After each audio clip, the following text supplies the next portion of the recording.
This video contains huge spoilers for The Past Within. Before watching, consider checking out the game itself, and ideally my recap. When I said that The Past Within would be a revelation, I had no idea how prophetic my words would turn. The past in the future, and the future in the past. For months, I have been haunted by these words, perfectly describing this new game. None of the 15 that came before it could impress me that much. Even the incomparable Paradox. And there were things to be surprised by. But Paradox, unlike The Past Within, didn't jump into the debate as old as the series itself, whether the stuff happening in the cubes is real. Just to state that we are both right and wrong. Both sides at once. Here's Now Here, and today I'll share my subjective personal opinion and equally personal theories about The Past Within. I warn you, this is not deep dive. There I'm at least trying to be objective. The thing is, the game is still pretty recent, and not so many opinions about it have formed, so today we are at least trying to start the discussion. At the same time, let's see how accurate the predictions I made before the release turned out to be. If you haven't seen them, there's a link in the description. The game begins simultaneously in 2 points in time, 1926 and 1984. My regards to Orwell. It starts with a connection and synchronization. In both cases, we play as Rose Vanderboom, known from Rusty Lake Roots. In the past, she's still young, and she's just about to bring Roots to conclusion. In the future, however, she has already done it long ago, and since then has fulfilled herself as a scientist and inventor. And right away, I must admit my mistake. I was convinced that in the future, we were to play as Albert's corrupted soul, although there were hints that it wasn't the case. Such hints include the cubicle device behind Rose on the roadmap, mammoth leaves, and her username in the demo. Rose's goal is to revive their father, Albert himself. Somehow he knew about his upcoming demise in advance. And somehow he managed to invent a cubicle device prototype in just a couple of months and develop a detailed plan of his resurrection for Rose to turn into reality. To make the prototype work, as well as the advanced version created by Rose based on it, a cube is necessary. By placing it inside the device, the operator can commune with its inhabitants, exert physical influence on it, transmit and receive matter, and also observe what's happening inside through a peephole. That very peephole from which the idea of the game originated. It was indeed retained, despite the fact that the game concept changed several times. So, future Rose took her memory cube and placed it inside the cubicle device. So in other words, the past and also past Rose are both contained within this cube. Even the demo hinted at that. And this immediately raises questions about the reality of said past for those who know. After all, it's clearly written me-mo-re. However, Albert's letter, in plain language, warns Rose that her room will be altered from the outside. Putting 2 and 2 together gives us the first revelation. The inhabitants of the cubes think, and therefore they exist. Not only the past Rose, who experiences the memory directly, but also Albert. This realization arises not so much from the letter, but rather from the behavior of Albert's spirit, which Rose is summoned later. And this is the most amazing part. For both characters, what happens inside the cube is real. And they also have an idea of normalcy. They are capable of noticing and understanding external changes. The first hint that the cubes are real indeed.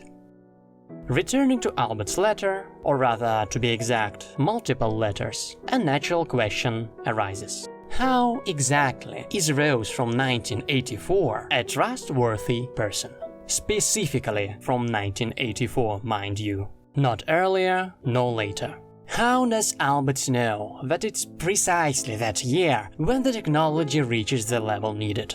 How does he know that Rose will have access to it, and also the competence to use it? And the most basic question, will she even survive until then? Where is her trustworthiness here? The only possibility I see is future Rose contacting Albert herself and devising the plan together. According to this plan, past Rose had to collect bone, flesh and blood of Albert. That's what the developers have been hinted at for the past 2 years in the puzzle sample and in the secret ending of the demo, and then summon Albert's soul by placing coins on his eyes. Where future Rose's help is definitely needed is during the creation of a golden cube. Only future Rose could make a voltage spike happen in her device, from which Albert catches a spark in order to create the golden cube. By the start of Chapter 2, the architecture of the world radically changes. After all, that very future, where Elder Rose has been all this time, is placed inside the golden cube within the past. Just like any cube, it can be placed inside a cubical device, and everything will work exactly the same. Absolutely. Like the computer could pump out smoke from the past, so is the mechanical prototype needed to transfer Albert's substances into the future. And one of Albert's insects, a butterfly or a bee depending on the progression, is completely free to enter and leave. Well, even a peephole is there. So, let's contemplate. Both the future and the past become perfectly symmetrical. Each exists simultaneously inside the other and outside. Each can, if desired, transmit and receive matter. Yes, everything could be explained by the power of the golden cube. But this power is worthless if we only pretend to create the cube. No matter how you look at it, an illusion cannot control reality. And therefore, the past is also a reality, even if it was referred to as a memory once. So we enter the second chapter. I must say, we didn't get the Tombstone Cube level shown at PAX East 2020. Just like with the Clockwork Cube from Gamescom 2019, another change in concept, this time towards multiplayer, forced the developers to abandon the existing work and start from scratch. So instead, we operate the prototype of the cubical device made of wood and gears instead of plastic and semiconductors. As I predicted, Albert didn't follow the paths of resurrection from previous games, but instead found his own special one. The resurrection tank where his soul appears when the cube charges it, along with Albert's own substances collected earlier, which seem much larger compared to the smaller room inside the cube. From these substances, Albert's body is reconstructed. And yes, thankfully he didn't become Dale. The theory was interesting, but in my opinion it would have made the lore slightly worse. The world would have become smaller, and not slightly.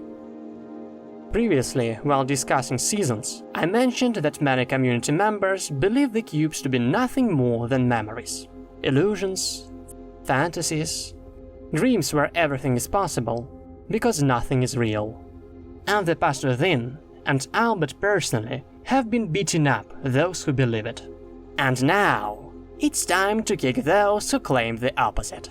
Because according to Albert's words, the future is just as much a trap as the past.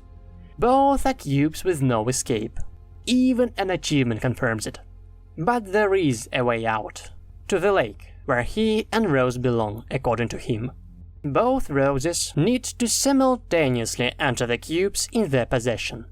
Other games have shown that entering such cubes places minds of the incoming persons into their past bodies. And since both the realities are in sync, and both Roses enter their cubes simultaneously, so the minds switch places. At the exact moment as they enter a cube. So the minds switch places again, and again, and again, until they merge together and finally reach the lake. A place where time does not exist and souls blossom. If you care about my opinion, it's very reminiscent of Nirvana, a state when a soul stops being reborn in the mortal world and finds peace. And I think it fits very well with the cubes being both real and unreal at the same time. Let's take the future for example. Initially, its reality is without a doubt, simply because there's no one to remember it afterwards. We can go even further. The fact that the future is eventually placed inside a cube places it on par with the past. They are symmetrical, equally real, and therefore equally unreal. In Rusty Lake, everyone is trapped in an ephemeral world where they suffer in an endless cycle of rebirth. And all that seems real to them. However, still, the most real reality isn't there. It doesn't even look like we think. It is outside. If not beyond the walls of their cube, then beyond the walls of the cube surrounding it. Moreover, each cube contains its own world, its own reality, its own timeline. If not the body, then at least the consciousness of past Rose has left the past, which means she didn't help William, didn't birth Laura, Laura never died, Dale never opened Case 23, and even Rose herself didn't become a scientist in order to help Albert. A typical grandfather paradox, the overall reality of what's happening, and decanonization of not only the majority of the series, but also the upcoming games, are what imposes this division of realities. What's more, this problem started back in Seasons. The past in the future in the past, a cube inside a cube. I presumed we would have nesting dolls of cubes, but I couldn't even imagine that such depth could be created with just 2 of them. Furthermore, I have reasons to believe that everything I've said holds true for all the other games as well.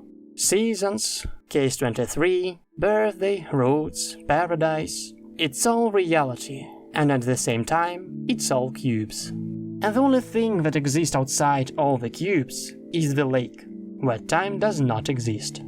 That's why Albert is a genius. Unlike his predecessors, he didn't strive for false immortality, but rather tried to escape the illusion of the world. The mind is blown, all the theorists, first of all myself, can retire. Well, it's time for a verdict. As you can get, I'm obsessed with the main lore twist. It finally explained what we theorists have been debating for years. But there are some rough edges. For example, I never expected Albert to invent such a device, and do so in just a couple of months. After all, he's a sorcerer, not an engineer. The coins on the eyes of the deceased, an ancient Greek tradition, also don't align with the other methods of summoning corrupted souls, and nothing happened to James under similar circumstances, as it seems.